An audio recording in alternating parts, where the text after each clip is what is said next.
Introduction to Daoist alchemy. We'll be going over the introduction to Daoist alchemy, the origins of Waidan as well as Neidan, shifts from Waidan to Neidan, main features of Neidan, and then lastly discussion questions at the end. So Daoist alchemy was first recorded in the 2nd century BCE and still exists to this day. It's divided into two branches, Waidan, otherwise known as external alchemy, and Neidan, internal alchemy. Waidan is the first of the two branches and is based on compounding of elixirs through heating natural substances in a metal container called a crucible. Most Waidan texts are about recipes, ingredients, and ritual rules. Neidan, on the other hand, aims to produce elixir within the alchemist through two main models of practice. The first is reverting the primary components of the cosmos and the human to its original condition, and the second is purifying the mind of defilements and passions to see one's nature. Neidan texts also have a wider range of topics compared to Waidan. In Daoist alchemy, the two main elixirs are Huandan, reverted elixir, and Jindan, golden elixir. Jindan is especially prevalent in the Neidan branch, hence why the tradition is referred to as the Way of the Golden Elixir. At its core, the Way of the Golden Elixir is founded upon the Dao De Jing, specifically the relation between the Dao and the world. The cosmos is founded in a series of transformations from non-being Wu to unity Yi, duality Yin and Yang, and multiplicity Wan Wu. Alchemists try to retrace these transformations backwards. A master provides oral instructions for this while supervising the alchemist. In both Waidan and Neidan, alchemy is said to grant transcendence, immortality, longevity, and healing. Neidan specifically deals with communication with deities as well as protection from spirits, demons, and other harms. Now on to the origins of Waidan. The earliest mention of alchemy dates as far back as 133 BCE as a suggestion to Emperor Wu of the Han Dynasty to follow Emperor Huangdi's methods. However, this method focused on making vessels rather than actually ingesting the elixir. Therefore, the earliest mention of actually ingesting elixir is from Yan Tielun, Discussions on Salt and Iron, dated 60 BCE. This was actually very influential to later Waidan traditions. The first identifiable Waidan tradition comes from the three main Taijing texts. First is the Taijing Jing, Book of Great Clarity. Second is Jiudan Jing, Book of Nine Elixirs. And lastly, the Jingye Jing, Book of the Golden Liquor. From these texts, it is possible to reconstruct several essential aspects of early Chinese alchemy, with emphasis on ritual process, methodology, and benefits, which I'll go over in the next slide. So the ritual process, the disciple must offer tokens to his master and make a vow of secrecy before receiving both texts and oral instructions. The ritual must take place in seclusion, and attendants must perform purification practices lasting up to several months. Talismans are used to protect the space, and a chamber of elixirs is built in the center. Only the master and his attendants may enter. Based on the traditional calendar, the fire may only be started on a certain auspicious day.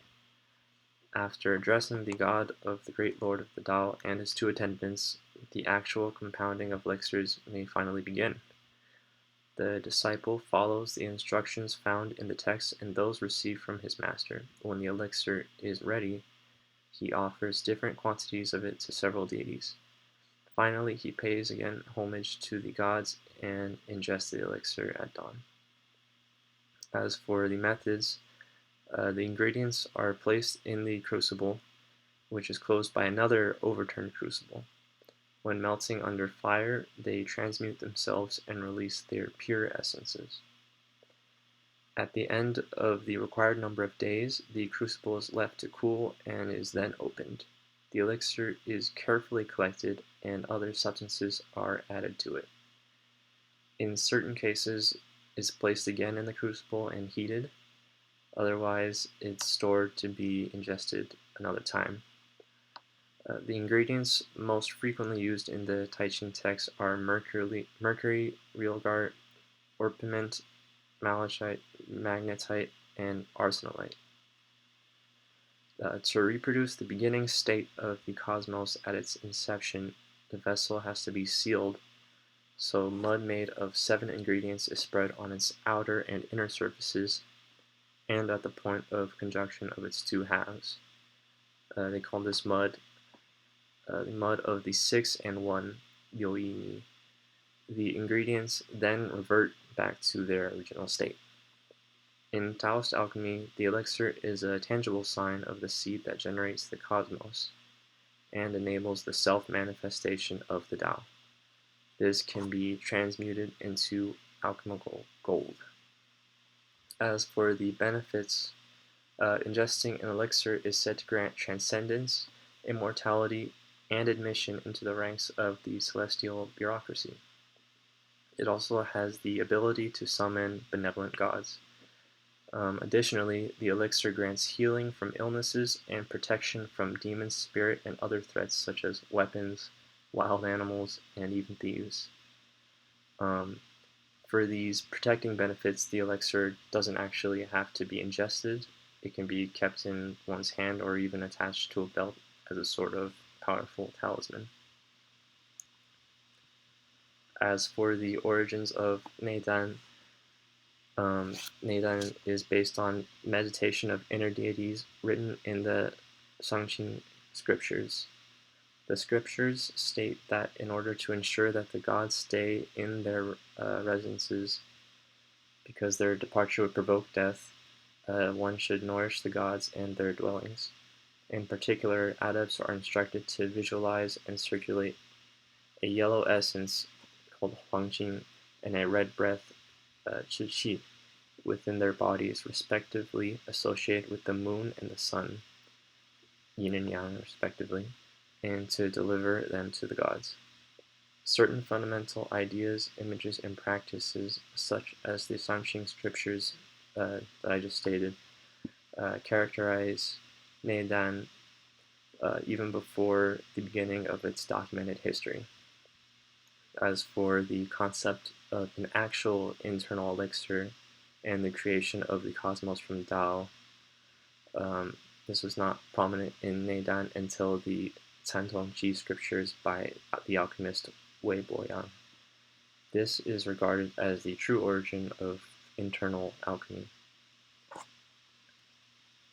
So to get into the Cantong-Ji scriptures in more detail, the Cantong-Ji, also known as the Seal of the Unity of the Three, is concerned with 3 major subjects and joins them into a single doctrine, which are the relation between Tao and the cosmos, the Taoist way of non-doing, Wu Wei, and lastly alchemy.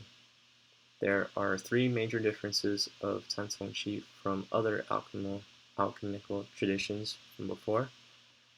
The first is that it describes the features of the cosmos and its relation to the Tao by means of the standard Chinese cosmological system. So in Cantong-Ji, use several sets of emblems that represent different aspects of the relation of the cosmos to the Tao, and then those being unity, duality, and multiplicity. Second difference is that it distinguishes 2 ways of realization and defines the scope and function of alchemy with regard to them. So these 2 distinguishing ways of realization are superior virtue, Sangde, also known as spontaneous non-doing, Wu Wei, and inferior virtue, Shade, also known as intentional doing, You Wei. In superior virtue, the fundamental unity of the pre-celestial and the post-celestial domains is immediately comprehended and spontaneously obtained. whereas the inferior virtue focuses on the search of the authentic principle hidden within multiplicity and change. This search needs supports and requires practice. The Santongshi states that alchemy is the way of inferior virtue rather than superior virtue, in that the alchemical process is based on doing, with the main purpose of preparing one to enter the state of non-doing, which is wu wei.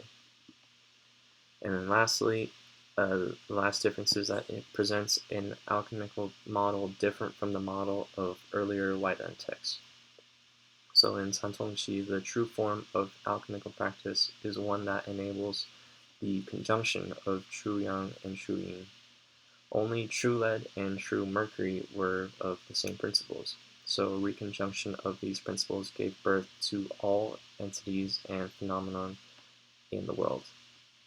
The entities that contained these authentic principles were black lead and cinnabar. So in order to do so, alchemy consisted of extracting true lead and true mercury from black lead and cinnabar, respectively, to join them together. It's worth noting that although Cantongshi is regarded as the origin of Neidan alchemy, it had some influence on Waidan alchemy as well, most notably alchemy based on specific time cycles. So during the Tang period, the Waidan alchemical methods intended to mirror features of the cosmological system. In their view, the elixir prepared through alchemy has the same properties of the naturally averted elixir, known as 自然还丹, which nature defines in a cosmic cycle of 4,320 years. So this number is basically the total sum of the 12 double hours in 360 days, so just multiplied together, that form 1 year according to the lunar calendar. So because of this, by mirroring their cosmological system, a process that normally requires an entire cosmic cycle to occur can be replicated in a pretty short time through the alchemical work.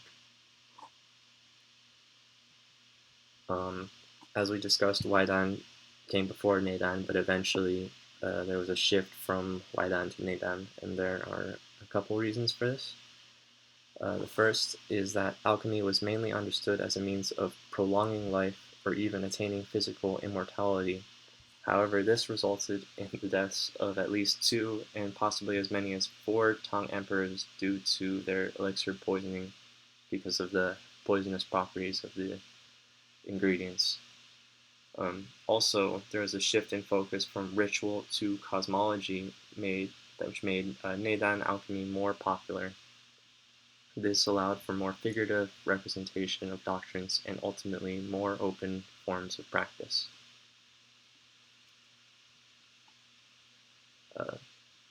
Now on to the main features of Neidan alchemy.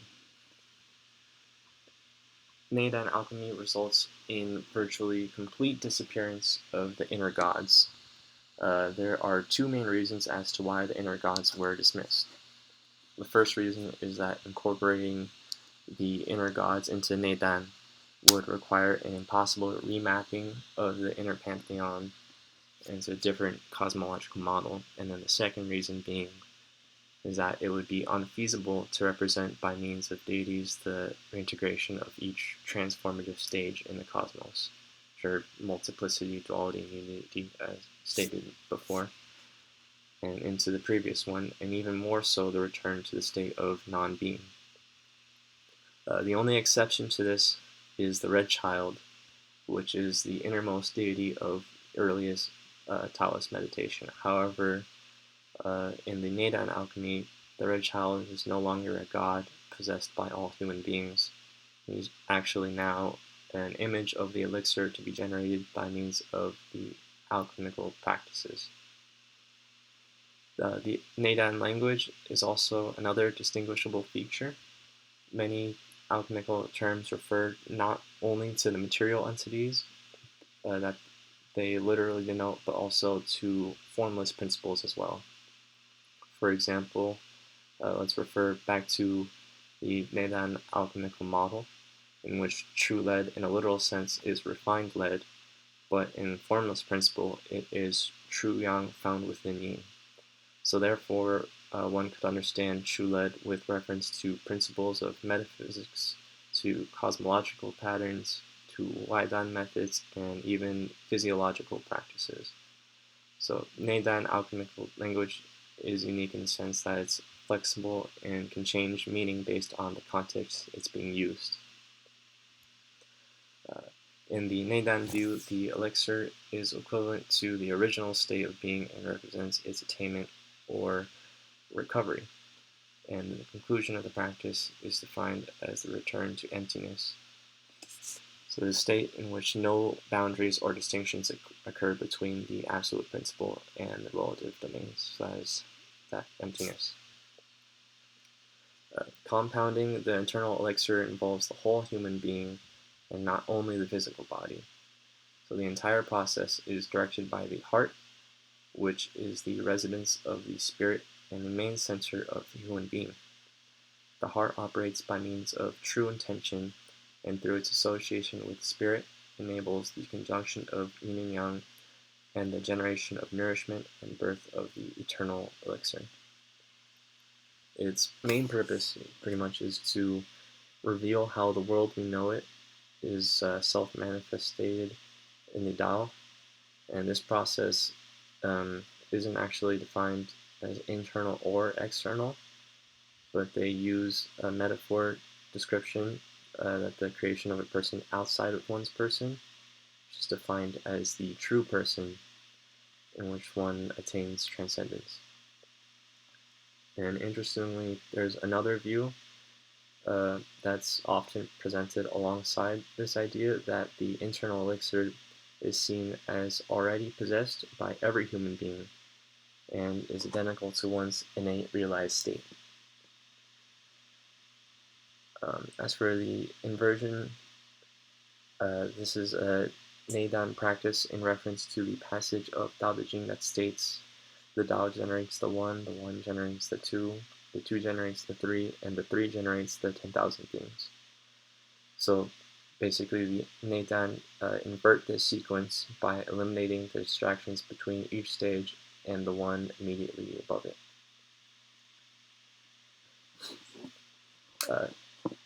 Now, as for the constitution of Xing and Ming and the Neidan body, Xing denotes one's inner nature, whose properties transcend individuality and are identical to the pure being, and even beyond to the non-being, whereas Ming has multiple meanings, but in the Neidan view, they're all kind of related to each other, and it's simply summarized as the imprint that each individual receives upon being generated, which also determines one's place and function in the world. This is kind of known as like their destiny that they're expected to fulfill in life. While the Xing is unborn and is immortal, everything under the domain of Ming has a beginning and an end. To kind of expand on that, Ming is related to breath and essence, so it takes effect in the world of form and therefore is subject to change, unlike Xing. And it is related to one's individual existence as a person or a body. So those are the main features of Neidan. And now on to some discussion questions that you guys can answer. Thank you very much for listening to my presentation.